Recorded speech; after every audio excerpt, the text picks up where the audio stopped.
ॲथरच्या दमदार स्कूटर्स आता कुडाळमध्ये ॲथर 450 आणि ॲथर रिस्टा.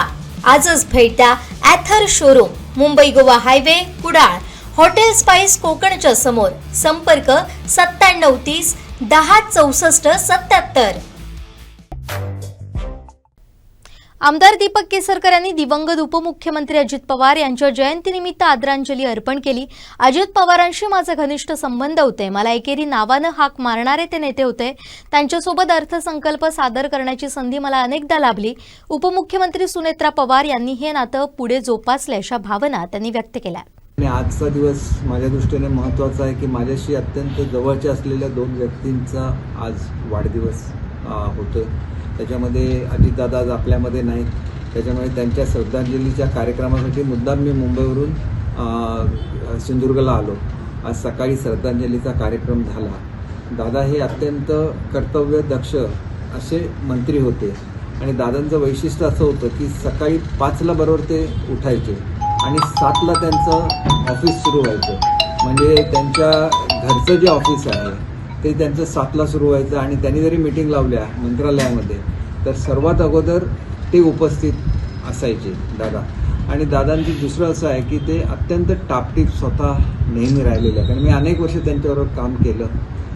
कुठल्याही तऱ्हेचा कचरा जरी एखादा कुठे पडलेला दिसला तरी ते स्वतः उचलून त्या ठिकाणी सूचना द्यायची की ह्या ठिकाणी कशा रीतीने स्वच्छता पाहिजे. एखादी इमारत बांधायची असली तरी ती इमारत कशा रीतीने सर्वोत्तम असेल अशी त्यांची दक्षता असायची. आणि दादांनी स्वतःचं करिअर हे काय पॉलिटिशियन म्हणून सुरू केलं नाही, त्यांनी एक शेतकरी म्हणून स्वतःचं करिअर सुरू केलं. त्याच्यामध्ये ते शेती करायचे, त्याच्यामध्ये दुधाचा व्यवसाय ते करायचे आणि त्याच्यामधून त्यांनी आपलं करिअर सुरू केलं. परंतु ही जी शेतीशी किंवा भूमीशी असलेली नाळ ही त्यांनी शेवटपर्यंत जपली आणि म्हणून पुढच्या काळामध्ये सहकार क्षेत्रामध्ये उत्कृष्ट कामगिरी ते करू शकले.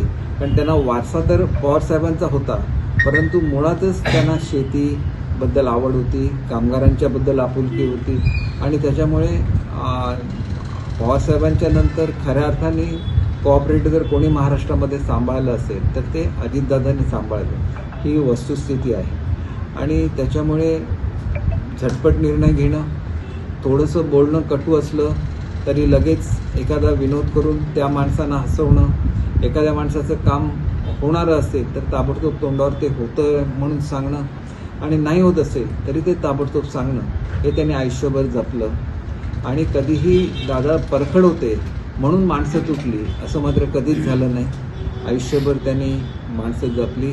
आम्ही त्यांच्यावर सगळे खूप प्रेम करायचो. मी पूर्वी राष्ट्रवादीमध्ये होतो आणि ज्यावेळेला राष्ट्रवादीचे काँग्रेसपेक्षा जास्त आमदार निवडून आले त्यावेळेला पवारसाहेबांना भेटणारे पहिला कार्यकर्ता मी होतो. मी थेट बारामतीला गेलो आणि मागणी केली की आता तरी दादांना मुख्यमंत्री करा.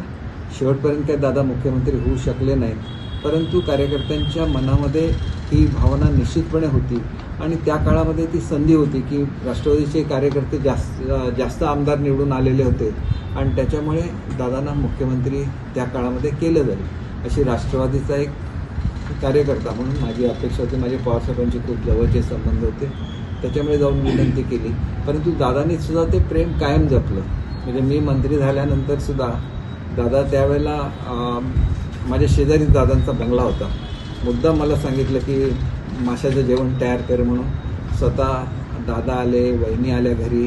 म्हणजे तो एक आपुलकीचा धागा त्यांनी कायम जपला. कायम मला एकेरी हाक मारायची.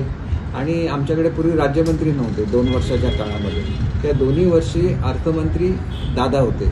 त्याच्यामुळे महाराष्ट्राचा अर्थसंकल्प दोन्ही वर्षी मांडण्यासाठी त्यांनी मला त्या ठिकाणी संधी दिली आणि दोन्ही वेळेला मी तो अर्थसंकल्प मांडू शकलो. म्हणजे एकाच वेळेला म्हणजे मी जवळजवळ 7 ते 8 वेळा, कारण एकदा फडणवीस साहेबांनी सुद्धा मला दिलेली होती. 7 ते 8 वेळा महाराष्ट्राचा अर्थसंकल्प मला मांडता आला. ह्याचं कारण हे असलेले प्रेमाचे संबंध आणि त्याच्याचबरोबर एक आपला हा कार्यकर्ता आणि तो निश्चितपणे व्यवस्थित बोलू शकतो, अर्थसंकल्प मांडू शकतो, अर्थसंकल्पावर उत्तर देऊ शकतो, ही भावना दादांनी जपली. आणि दादांच्या जाण्याने खऱ्या अर्थाने संपूर्ण महाराष्ट्राला दुःख झालेलं आहे, आम्हाला सर्वांना दुःख झालेलं आहे. आणि 2 ज्याला आपण टॉवरिंग पर्सनॅलिटी म्हणतो, एकाच दिवशी जन्माला येणं हा सुद्धा एक योगायोग असतो. की दादा कायम उपमुख्यमंत्री राहिले आणि फडणवीस साहेब कायम मुख्यमंत्री राहिले, काही काळ ते उपमुख्यमंत्रीसुद्धा राहिले. परंतु जेवढे दादांशी माझे संबंध होते तेवढेच किंबहुना त्याच्यापेक्षा थोडेसे अधिकचे जवळचे संबंध हे फडणवीस साहेबांच्या बरोबर राहिले. खरं तर माझं कोकणामध्ये राजकीय थोडासा संघर्ष मधल्या काळात झालेला होता.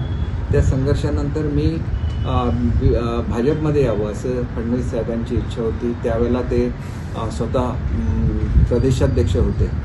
परंतु त्या काळामध्ये माझे काही रिलेशनसुद्धा होते, आमचे म्हणजे नातेगोतेचे संबंध होते आणि काही इतर गोष्टींमुळे मला त्यावेळेला त्यांनी सांगितल्याप्रमाणे भाजपमध्ये जाता आलं नाही. उद्धव साहेबांशी जवळचे त्यावेळेला संबंध होते, त्याच्यामुळे मी त्या नात्याने शिवसेनेमध्ये प्रवेश केला. तरी पण माझं कायम हे नातं त्यांच्याशी प्रेमाचं कायम राहिलं.